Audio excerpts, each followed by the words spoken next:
Qatar world cup സൃഷ്ടിച്ച ബെഞ്ചുമാർക്കുമായായിരുന്നു FIFA അമേരിക്കയിലേക്ക് വണ്ടി കയറിയത്. തുടക്കം മുതൽ അമേരിക്കയുടെ ആതിഥേയ സമീപനത്തെക്കുറിച്ച് പരാതികളേറെയായിരുന്നു. ഖത്തർ അതിഥികളെ ഇരുകൈയും നീട്ടി സ്വീകരിക്കുകയാണ് ഉണ്ടായതെങ്കിൽ അമേരിക്ക ഈ ഫുട്ബോൾ ആഘോഷകാലത്തെ സ്പോർട്സ് വാഷിംഗ് അഥവാ രാജ്യത്തിനുള്ളിൽ നിന്നും പുറത്തു നിന്നും നാളിതുവരെ ഉണ്ടായ എതിർപ്പുകളെയും ചീത്തപ്പേരുകളെയും കഴുകിക്കളയാനുള്ള ഉപകരണമായി കാണുകയാണെന്ന് ആരോപണമുയർന്നു. സാമ്പത്തിക ലാഭത്തിനപ്പുറം മറ്റൊന്നും അമേരിക്കയ്ക്കില്ലെന്നും വിമർശനമുയർന്നു. വംശീയതയെയും വർഗീയതയെയും ഓമനിക്കുകയാണ് പല നടപടികളിലൂടെയും അമേരിക്കയെന്ന് ഫുട്ബോൾ സ്നേഹികൾ തുറന്നു പറഞ്ഞു. ഒന്നും അപവാദങ്ങളായിരുന്നില്ല. മൈതാനത്തിൽ നടന്ന ഫൗൾ പ്ലേകളേക്കാൾ നീചവും ക്രൂരവുമായ അമേരിക്കൻ ഡേർട്ടി ഫൗൾ പ്ലേകളെ കുറിച്ചാണ് ഇന്നത്തെ ഫാക്ട് ആൻഡ് ഫോക്കസ്. വിശദമായി പരിശോധിക്കാം. പറയുമ്പോൾ ഖത്തറിൽ നിന്ന് തന്നെ പറഞ്ഞു തുടങ്ങണം.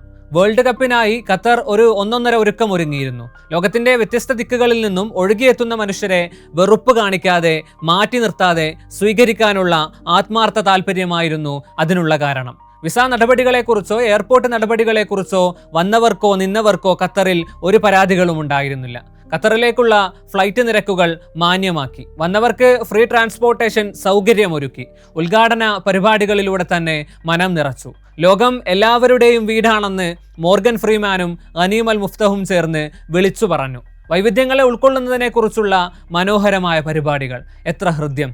ഇനി ഈ ഫിഫ കാലത്തിലേക്ക് വരാം. അമേരിക്ക ചീത്തപ്പേര് വാരിക്കൂട്ടുകയാണ്. നിരവധി ഫുട്ബോൾ പ്രേമികൾക്ക് വിസ നിഷേധിച്ചത് മുതൽ തുടങ്ങുന്നുവത്. ഫുട്ബോൾ പ്രേമികൾ പോട്ടെ എന്ന് വയ്ക്കാം. ഇറാൻ ഫുട്ബോൾ ഫെഡറേഷൻ ഭാരവാഹികൾക്കും സ്പോർട്സ് സ്റ്റാഫുകൾക്കും മാധ്യമപ്രവർത്തകർക്കും വരെ വിസ നിഷേധിച്ചു. അതിലും തീരുന്നില്ല. എണ്ണി പറയാൻ മാത്രമുണ്ട് അമേരിക്കയുടെ തോന്നിവാസങ്ങൾ.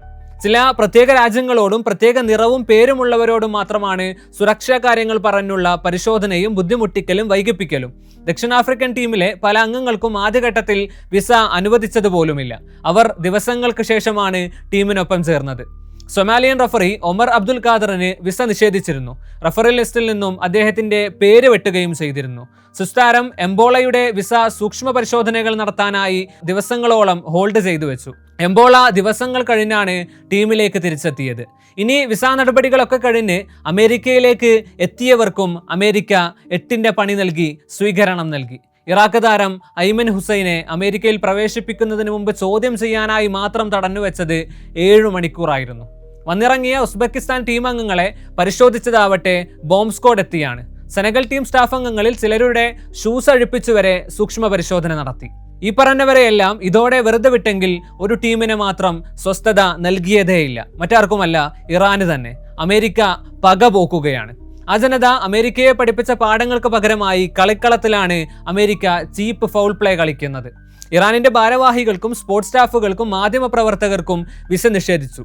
മതിയായ സ്റ്റാഫുകളില്ലാതെ തങ്ങളുടെ ടീം ബുദ്ധിമുട്ടുകയാണെന്ന് കോച്ച് അമീർ ഗാലനോയിയും അറിയിച്ചിരുന്നു. ഇതിലും തീരുന്നില്ല അമേരിക്കയുടെ പകപോക്കൽ. മത്സരം കഴിഞ്ഞയുടനെ അമേരിക്ക വിടാനായിരുന്നു കഴിഞ്ഞ കളിക്ക് ശേഷമുള്ള നിർദ്ദേശം.